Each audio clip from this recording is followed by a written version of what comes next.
States has made one thing consistently clear. Throughout this time of transition, the United States will continue to stand up for freedom, stand up for justice, and stand up for the dignity of all people. We will stand up! A stirring statement of principle that was soon put to the test. This morning, 6 people were killed as troops, many of them believed to be from Saudi Arabia, stormed a landmark square in Bahrain's capital, where anti-government protesters have been camped. Wow, peaceful pro-democracy protesters getting killed in the streets by their own regime. There's no way our freedom-supporting administration is going to stand for this, Batman.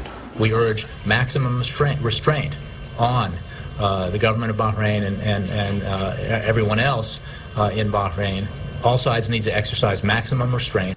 Yes, maximum restraint. Both sides need to tone down everything, except obviously the amount of restraint they're using. The Bahrain and Saudi Arabia need to stop shooting the protesters, and the protesters need to stop getting in the way.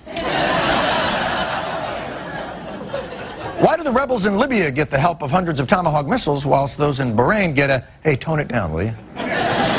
John Oliver is here to help explain. Thank you. Thank you.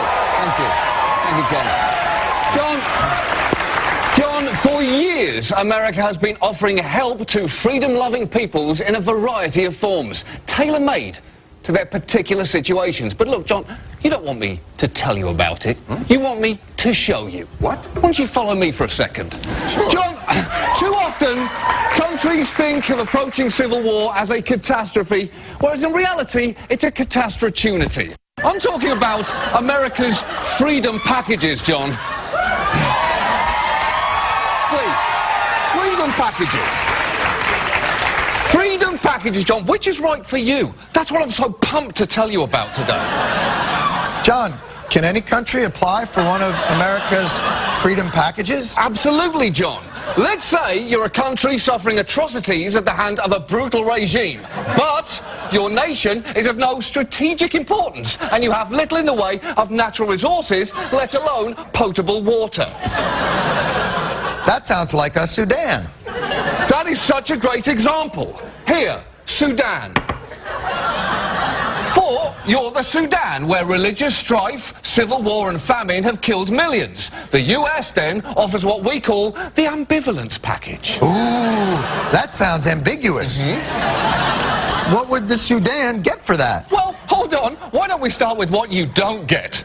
No committed verbal, financial or physical support from the US government, but we will express periodic interest in your plight, and you'll receive limited access to Bono, Sean Penn, Angelina Jolie, George Clooney, and anyone who's ever been in a movie with George Clooney.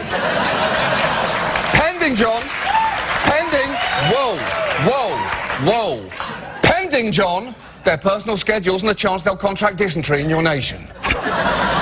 Wow. But that's not the package Egypt got. Absolutely not, John, because Egypt has what the United States calls strategic value. Ooh. That sounds expensive. I bet they get troops. Oh, no, no, no, no, no, no, no, no, no. But they do, John, get the Silver Freedom Package. That's where America will acknowledge your protesters' plight as reflecting the legitimate will of the people, and will even throw in a series of vaguely supportive but high-level statements. We're not advocating any specific outcome. We are advocating that the government, the representatives of the civil society, the political opposition and activists begin a dialogue to chart a course. Wow, that was hard for me to even tell who she was supporting there. Exactly, John. That's the Silver Package almost guarantee. But why didn't they get the military tomahawks with the missiles and the fighting and the blowing up? John, that's the Platinum Package. They don't qualify for that. I'll tell you why. It's a funny story, because their despot was actually our friend. It's not actually that funny a story, but I think even impoverished peasants yearning to be free wouldn't want us to bomb a friend. I don't know why they would. Right. But what if the dictator that I'm rebelling against is a sworn enemy of the United States? Well, I like where this is going. And my country sits atop a veritable ocean of oil. Ooh, John, then you've just qualified for the platinum package. Wow. Is that keep going?